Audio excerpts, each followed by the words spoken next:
Tun qisqa. Qishda tun uzoq, kunduz qisqa. Qanday bo'lsa? Kunduzgi ibodat afzalmi, tungi ibodat afzalmi degan kitobda ulamolarimiz bir ovozdan tungi ibodat afzal deyishgan. Tun afzal.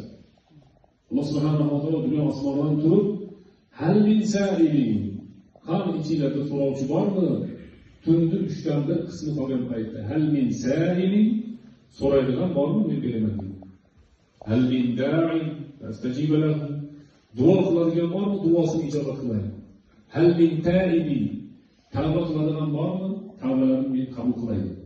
Bizim mazhab boshimiz Imom Abu Hanifa rahmatullohi alayhini mashhurligini bir qismi Imom Abu Hanifa tunni uxlamagan.